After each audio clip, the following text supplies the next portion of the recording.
We're going to discuss the area of consciousness called spirituality. People of deep faith, just kind, artistic souls, understand where we're going. They always say that family is most important because at the end of life you're going to be closer in your heart and soul to your family. You're going to forgive everything, you're going to forget, and you're going to be very quietly together. As you pass through the years and you move towards the end, you know these things. And you wouldn't trade your maturity, your understanding, your wisdom for all the youth in the world or all the wealth. Because you understand that to appreciate those you love, those you care for, those that have an enduring sense of innocence to them, where you can sit quietly with them, understand, converse, work, whatever it is. And with the spiritually of mind, the artistic souls, your heroes will be family members. In other words, if you like Van Gogh, Van Gogh, any of the great painters or Michelangelo, you're going to feel as close to them as you do to family members. All this is leading somewhere, to the idea of spiritual illumination or enlightenment, where you're transcendent of all the norms of the everyday. And you get there through honor, integrity, kindness, decency, and we all climb the same mountain. And actual spirituality begins, I'll bring this back to where we're at in a moment, when you start walking that mountain where you take responsibility for everything you've ever done or said or thought, even though we who are spiritual are born innocent. We are a reflection of the divine. If we incarnated here, we'll call it, we've been on a trajectory to come to a place that's an actual hell. The world is, in all the traditional mystical religions or groups, have been called, the world's been called an illusion, right? Maya in the Sanskrit. Because once you have this spiritual awakening, and you might reach that before you start climbing the mountain. Once you reach this place, it's you realize that you are innocent. You were born innocent. And it's like in that great movie, The Green Mile, where the star says, a God-like figure, says, "They kills you every day, boss. They kills you with your own love." In other words, you get caught in positions where you have to decide between this and the other person knows you chose that person or whatever for some stupid reason. The whole thing of the world is, like Plato called it, the shadows on the wall. It's kabuki theater. And if you don't react to the images, to the thoughts, the archetypal presences of people, I'm the this, I'm the that, there's no sheriff in town. There's no mayor. There's not even a priest, if you understand God. For of all things in the world, the one pertinent fact about spirituality or the mystical sense is that we come to God alone. Open, free. It's a heartfelt, endearing emotion. It's the same emotion we feel for those family members at the end of life. We're all there at the innocence that you'll feel at right off the center of the stage. There's always this sense of reality, spiritual reality at a birth, at the deathbed. And we've all had those experiences where there is a higher realm, right? And everyone here I know is a very responsible person in their life, and you can't make all the right decisions. You can never work hard enough, because the truth is that we've all felt at different times in our life of love or reflection that there is a higher nature, there's a higher calling, and we're all called to that sense of beingness, which requires quiet, not wanting or needing, and not hurting.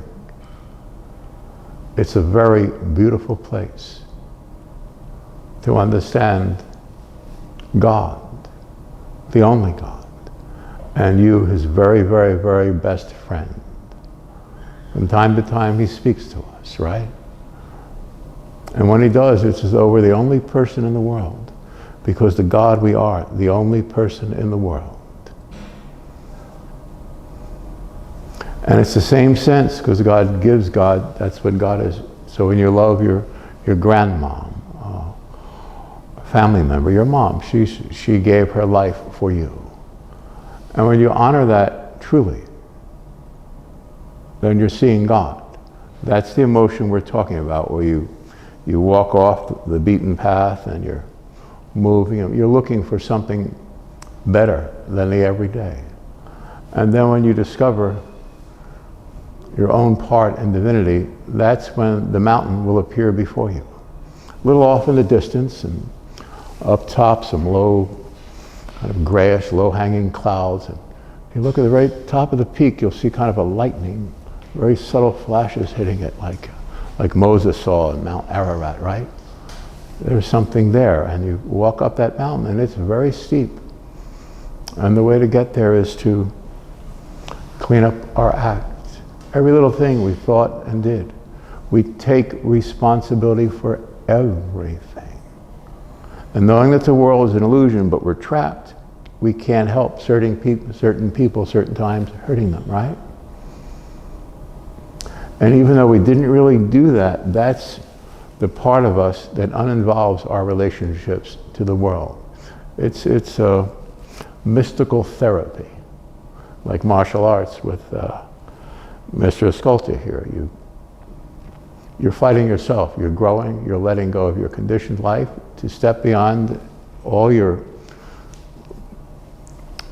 considerations of, I can't do this, I can't do that, I'm afraid, I'm not afraid. It's a very secret school of the ancients. When you have a real martial arts master and you overcome all your fears by a very traditional practice of simply improving yourself, working with others under duress.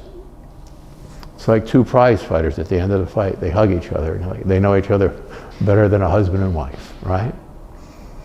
So with spirituality, you start walking up that mountain, and you know you're going to find the same thing atop that mountain that Moses did.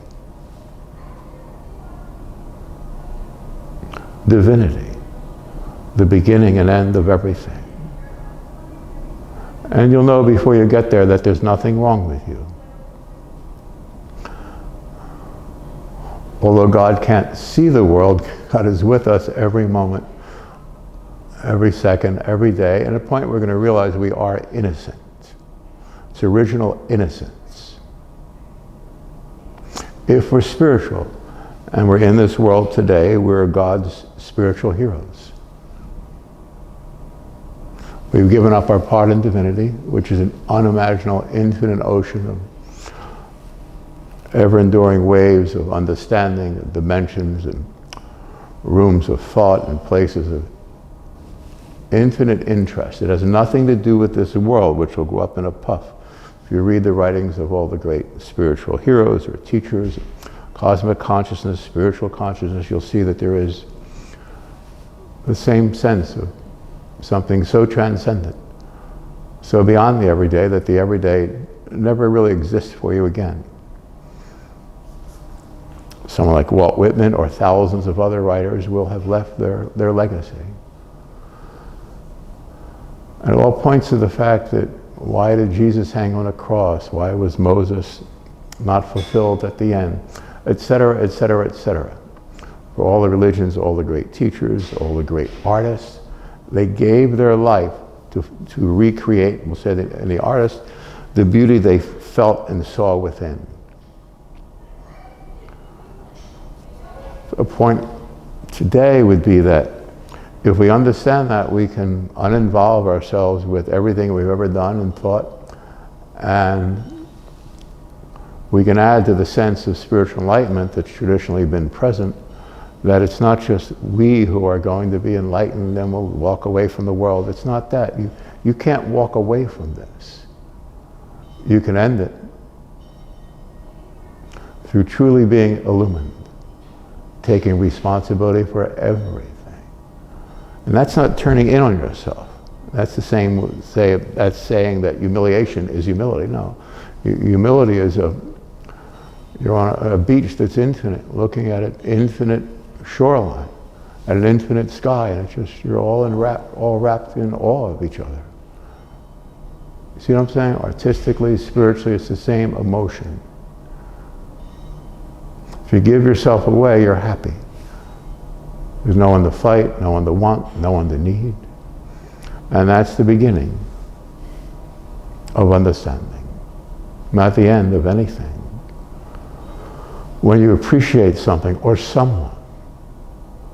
I have friends that have wives, or they don't appreciate something about them physically, like, I don't even understand it.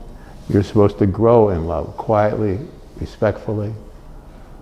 And it's an endearing relationship, and enduring. It goes on beyond the body. It's always been called the way of all flesh, the mortal dream, the material dream, in high literature and so forth. There was a white picket fence, the perfect life. Here, that's not life. If you transcend the everyday and don't want or need from it, then you'll see him, the only God. And you will be his face in this world. And your face will be the last thing that many will see in and of this world, because it will shine the light of 1,000 suns. And then we won't need the light of a sun or a candle, for God himself, through you, from your face, will be the light herein forever. There is a God. We are God's reflection, and God gives God forever on into eternity. Major point of this being that once we have these enormous spiritual revelations where we actually see God or heaven as God is, then the rest is simple. We sit back in our easy chair, we consider all those we've met in our life, and it's not uninvolving ourselves in the world. This is part of the process, the part of the confusing process, that thing we call Mephistopheles, Satan, and which exists and which projects the whole idea of a world like of separate beings. It doesn't exist. And if you know that and don't react to it at all, and you can write down lists, or however you want to work on it. We're all different. And don't react to it at all. I can listen to people for hours. I've done it for years about anything and not react. Not have a thought. You simply adhere to the novice's rules. You, like in Zen meditation, you quietly get all your sensorial field, fall down in your abdomen. All your emotions are quieted. And then you add this. Sterilize your mental concentration. And something will happen. You'll turn inside out, and something more enormous than we've ever thought will happen to you. If you do that 30, 35 minutes, you can begin staring at a candle, whatever, or anything on a wall. That's what Bodhidharma did, the great martial arts teacher, the Shaolin monks and so forth, who brought Buddhism from India to China. But the point is, you can use these kinds of meditations that are transcendent of anything in psychiatry or whatever, because they're pure and they involve a mystic understanding of reality. You're not your body or your emotions. You're not your problems or the solutions to your problems. You're made of this spiritual substance. And it will be your sustenance forever once you take that last final step away from the material dream and are involved with this sense of quietude. And people that you know won't know there's nobody home, but you'll know and God will know.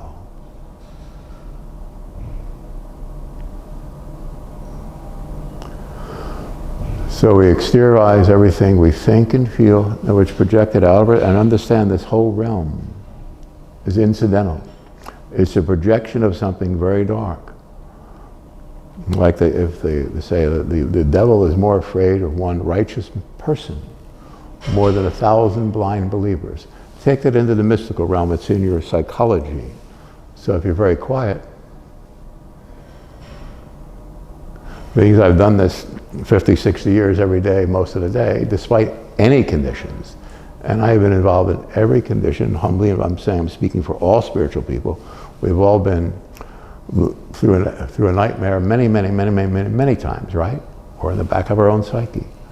But I've always known what it is. So I'm speaking for the many millions of spiritual people who have this mystical bent, who actually walk with God freely and openly, but in a very hidden way. Because of course no one will ever listen to you.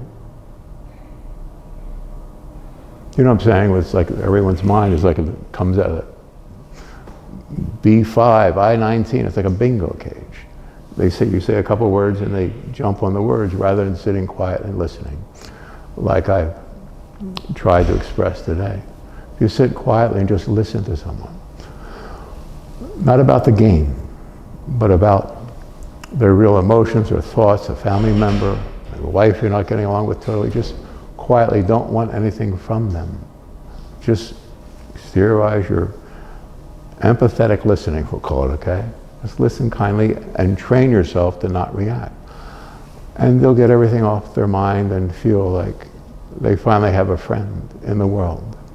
From that, they'll have a friend in heaven. Because heaven is here. It's now. It's always been. Stop reacting, stop wanting or needing, and we're there. We're home free. There is a God. We are God's reflection. Every other thought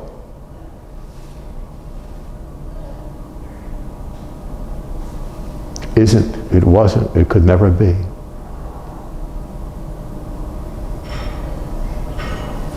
We can wrap up this whole thing like an old moth-bitten blanket in consciousness. So whenever you're feeling like you're a separate body and this thing or that, then settle down no matter where you're at, and you'll sense this opening.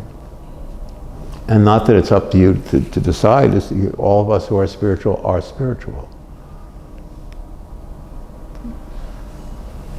Thank you. Do another one, Greg? Thank you, sir. Thank you.